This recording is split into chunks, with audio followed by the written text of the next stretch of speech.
شروع کرتا ہوں اپنے رب کے بابرکت نام سے جو بڑا مہربان اور نہایت رحم کرنے والا ہے۔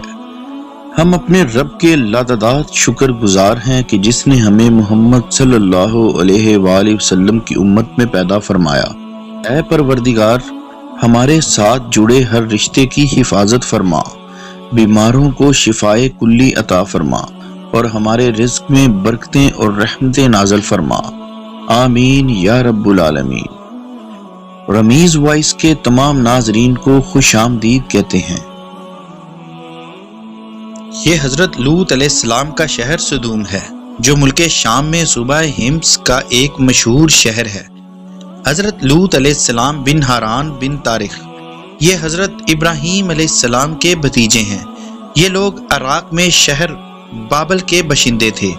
پھر حضرت ابراہیم علیہ السلام وہاں سے ہجرت کر کے فلسطین تشریف لے گئے اور حضرت لوط علیہ السلام ملک شام کے ایک شہر اردن میں مقیم ہو گئے، اور اللہ تعالیٰ نے آپ کو نبوت عطا فرما کر سدوم والوں کی ہدایت کے لیے بھیجا۔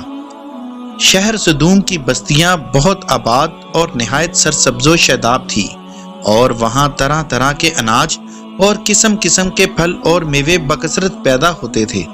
شہر کی خوشحالی کی وجہ سے اکثر جا بجا کے لوگ مہمان بن کر ان آبادیوں میں آیا کرتے تھے، اور شہر کے لوگوں کو ان مہمانوں کی مہمان نوازی کا بھاڑا اٹھانا پڑتا تھا۔ اس لیے اس شہر کے لوگ مہمانوں کی آمد سے بہت ہی تنگ تھے، مگر مہمانوں کو روکنے اور بھگانے کی کوئی صورت نظر نہیں آ رہی تھی۔ اس ماحول میں ابلیس لعین ایک بوڑھے بزرگ کی شکل میں نمودار ہوا اور ان لوگوں سے کہنے لگا، اگر تم لوگ مہمانوں کی آمد سے نجات چاہتے ہو تو اس کی یہ تدبیر ہے کہ جب بھی کوئی مہمان تمہاری بستی میں آئے تو تم لوگ زبردستی اس کے ساتھ بدفعلی کرو۔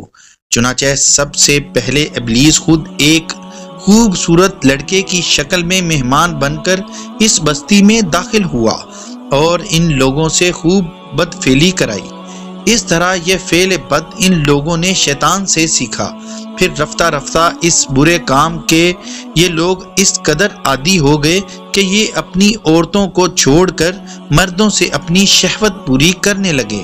چنانچہ حضرت لوط علیہ السلام نے ان لوگوں کو اس بدفعلی سے منع کرتے ہوئے اس طرح فرمایا، اپنی قوم سے کہا، کیا وہ بے حیائی کرتے ہو جو تم سے پہلے جہاں میں کسی نے نہ کی؟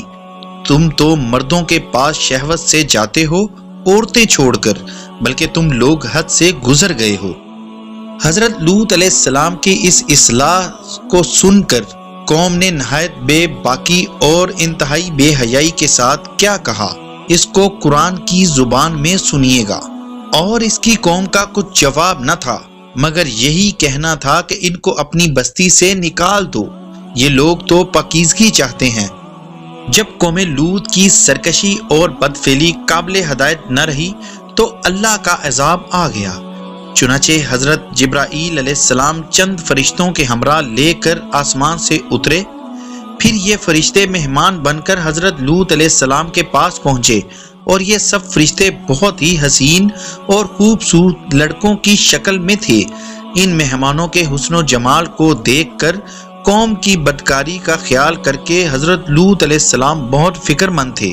تھوڑی دیر بعد قوم کے بدفعلوں نے حضرت لوط علیہ السلام کے گھر کا محاصرہ کیا اور ان مہمانوں کے ساتھ بدفعلی کے ارادے سے دیوار پر چڑھنے لگے۔ حضرت لوط علیہ السلام نے نہایت دل سوزی کے ساتھ ان لوگوں کو سمجھانا اور اس برے کام سے منع کرنا شروع کر دیا، مگر یہ بدفعلی اور سرکشی کرنے والی قوم اپنے بیہودہ جواب اور برے اقدام سے باز نہ آئی، تو آپ اپنی تنہائی اور مہمانوں کے سامنے رسوائی سے تنگ دل ہو کر غمگین اور رنجیدہ ہو گئے۔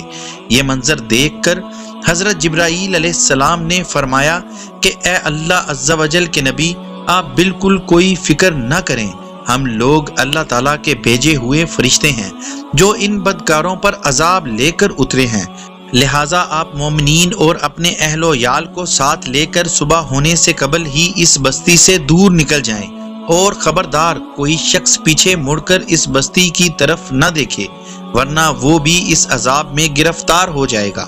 چنانچہ حضرت لوط علیہ السلام اپنے گھر والوں اور مومنین کے ہمراہ بستی سے باہر نکل گئے۔ پھر حضرت جبرائیل علیہ السلام اس شہر کی 5 بستیوں کو اپنے پروں پر اٹھا کر آسمان کی طرف بلند ہوئے اور کچھ اوپر جا کر ان بستیوں کو الٹ دیا، اور یہ آبادیاں زمین پر گر کر چکنا چور ہو کر زمین پر بکھر گئی۔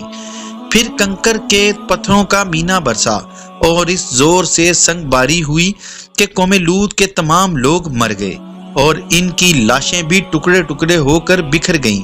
عین اس وقت جب کہ یہ شہر الٹ پلٹ ہو رہا تھا، حضرت لوط علیہ السلام کی ایک بیوی جو در حقیقت منافقہ تھی اور قوم کے بدکاروں سے محبت رکھتی تھی، اس نے پیچھے مڑ کر دیکھا اور یہ کہا کہ ہائے رے میری قوم، یہ کہہ کر کھڑی ہو گئی۔ پھر عذاب الہی کا ایک پتھر اس کے اوپر بھی گر پڑا اور وہ ہلاک ہو گئی۔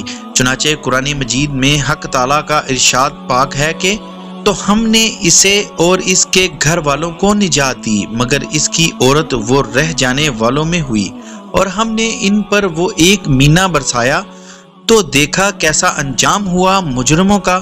جو پتھر اس قوم پر برسائے گئے وہ کنکروں کے ٹکڑوں پر اور ہر پتھر پر اس شخص کا نام لکھا جو اس پتھر سے ہلاک ہوا۔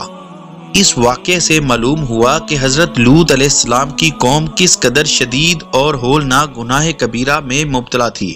اس جرم میں قوم لوط کی بستیاں الٹ پلٹ کر دی گئیں اور مجرمین پتھروں کے عذاب سے مر کر دنیا سے نیست و نابود ہو گئے۔ منقول ہے کہ حضرت سلیمان علیہ السلام نے ایک مرتبہ ابلیس سے پوچھا کہ اللہ تعالیٰ کو سب سے بڑا گناہ کون سا ناپسند ہے؟ تو ابلیس نے کہا سب سے زیادہ اللہ کو یہ گناہ ناپسند ہے کہ مرد مرد سے بدفعلی کرے اور عورت عورت سے اپنی خواہش کو پوری کرے۔ اللہ تبارک و تعالی ہمیں اس طرح کی بدفعلیوں اور گناہوں سے محفوظ فرمائے، آمین یا رب العالمین۔